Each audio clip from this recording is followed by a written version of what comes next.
A lot of women can make money, like I did as being a lawyer, and they make money, but money does not change the core thing that's going on. It does not change your wealth consciousness. People think having money is going to make them richer or wealthier, but money doesn't do that. You'll hear all the time people who win the lottery, athletes or tech companies have all this money come in and they can't keep it. And all of a sudden it goes out because money leaks will get created. So because subconsciously they can't hold on to the money because they are not tapped into the wealth consciousness of what it means to have that wealth. So why don't we start by defining what do you mean when you say wealth consciousness? I have a scale in here that shows the consciousness of where we are. Like, in a regular scale, like David Hawkins has a scale, vibration, right? Or of consciousness. Have you heard of it? Yes, yes. There's like fear, love. Right. It goes all the way up. Actually, he has desire very low and I have it very high. Uh-huh. But I believe that we have that same scale, which I've created. I haven't seen anybody else do when it comes to consciousness around wealth. So if you've got greed, envy on the lower ends of it, or shame, guilt, fear is such a big factor for a lot of people, what depresses their wealth consciousness. But you think about how your relationship with money is. And if I feel guilty about that. I'm stressed about spending. I have no money, and money has power over you. You're going to be on the lower end of that consciousness scale. But as you're rising on the wealth consciousness, oh, money's just a tool. Oh, money's just here for me. Oh, money's all around me. I don't really know. Money's just money. It's not a big deal. And then you move up the scale. It's like, then you get to a level of money will always be there for me forever and ever. I truly believe that until the day I die, I'll always be supported by money. And that is how you ascend up that consciousness scale. But first you've got to figure out what belief systems that are keeping you on the lower end of that scale. And one thing my mom used to tell me a lot is don't waste your money. And I remember one time when I was making quite a bit while I was doing this work and I was celebrating with her how much I made. She's like, "Oh, put it away. Don't waste it." I said, "Mom, please, I love you, but don't ever tell me I can waste my money because you had me believe that money could be wasted and I just know money gets to be replenished. I can't waste it. When you waste it, it means you're making bad decisions with it. You're being poor. You're not being a good steward of your money. And all of those create a negative connotation and it actually puts us on a lower scale of wealth consciousness. Yeah, no, this is so relatable because I'm sure we are all like brought up with certain money beliefs. Oh, we're taught to save. We're taught, oh, it's never enough, this and that. So how did you go about kind of unmantling your belief system around money? Well, I first realized that it has to start with abundance. And like because money is just a piece of paper, right? It's just paper, but it's the meaning behind the paper, which is the abundance belief. And I realized that I did not have a very, very prosperous or abundant belief. And I tell you all the things that I did that was kind of crazy, but I read every single money book that was out there. I would even light money candles. I would get money oils, anything that would shift me. I got mala beads. I was chanting things. I mean, I was like, we got to break all of these beliefs. But what it really came down to was that I needed to heal anything inside of me that made me believe that there was not enough to go around. And what that meant was I had to remove any limits or any scarcity or any beliefs tied to you can't have it. So Mhm. we're raised with this though, right? So Yeah. let's say you go out for dinner and people sit there and they really stress about the tip. I'm like, well, is that $3 going to change your life? But the fact that you're sitting here contemplating the $3 shows a limit. You go out to eat, we went out for my birthday last night. My kids know they can get as many appetizers as they want. But if you sit there and go, well, oh, I don't want to really spend that much on the appetizer. Oh, there's a limit right there. Yes. Oh, I'm going to eat and, get the guac. Oh, I don't know if I want a limit right there. So if you start seeing where these limits are, I'll give you another example. It's really relatable. And this is personal. I remember I saw this woman, these furry boots, and I was like, "Oh, where'd you get those boots from?" It was like years, over a decade ago. And she's like, "Oh, I have the link. Here it is." But after I got those boots, she was generous with her information. People asked me where I got those boots, and I was like, "I don't remember." Because I Yeah. was not a woman of abundance yet, because I didn't Oh. want someone else to be as special as me. So I didn't share the link. Now I will tell everybody and anything because I know there's more than enough love. There's more than enough attention. There's more than enough, whatever it is to go around. But when you have to be in a state of limit, you will not believe that there's more than enough. So even something like sharing a link for where you got something shows a scarcity mindset.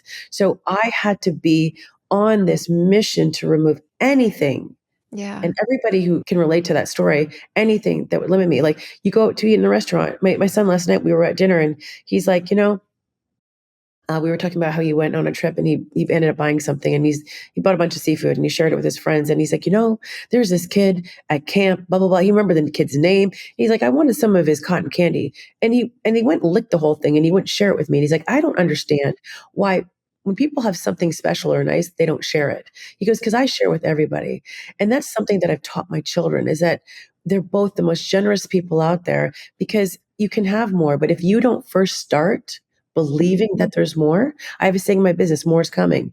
But if you don't believe that more is coming, more will not come for you. It's all of the belief.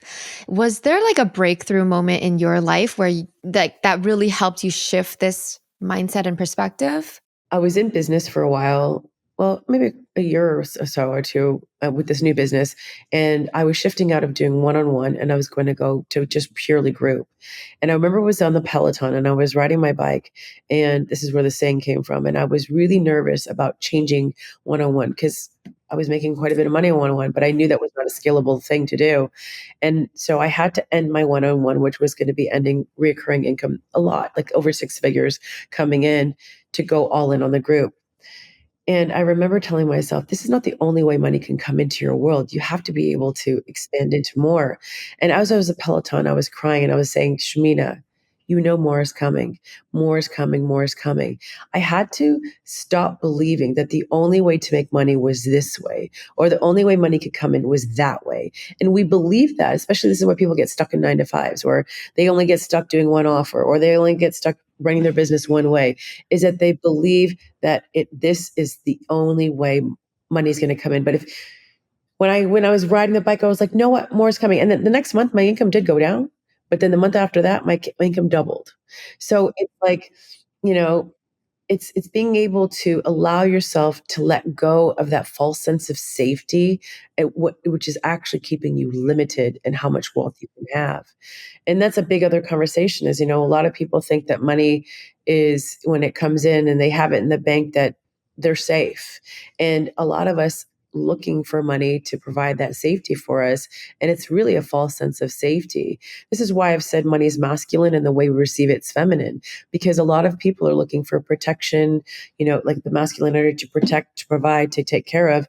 And they're putting all of that on money to fulfill this need inside of them that money can't do. That's something internally you have to reparent or figure out your own, masculine energy. And a lot of us I know I did. I had a wounded masculine energy that was running the show. Let's get into the energy of money. You talk about masculine and feminine, and like what role does energy play in our relationship with money and wealth? So everybody has their own beliefs. So you take what you want with what I've said, right? But I've noticed for a woman like me who can identify with me as being A type, I used to be a perfectionist, control freak, very much in my masculine. I was guarded on my heart and it had a shield. And so I knew how to make money. Now, when I look at the energy of money and I try to figure out the patterning, you have to have polarity with any energies. We both have masculine and feminine energy, all of us do. And I was looking at why do we always have this anxiousness? I went to make an investment in a mentor, and it was after I had a really big month after starting my business, and I was so nervous to make this commitment. However, I was like, why am I so afraid to make this? It was really small at the time because I've made 25x, whatever that investment was. But I was like, I was so afraid to make this investment because I'm like, is it going to work? And that fear is because I was hoping if I hold on to this money, it'll protect me when I need it, right? And that fear kept it stuck. But what I realized is money is just a tool. It's whatever we assign meaning to it becomes law in our life. So if we say that we need this money to protect us and take care of us, we're assigning a meaning to it.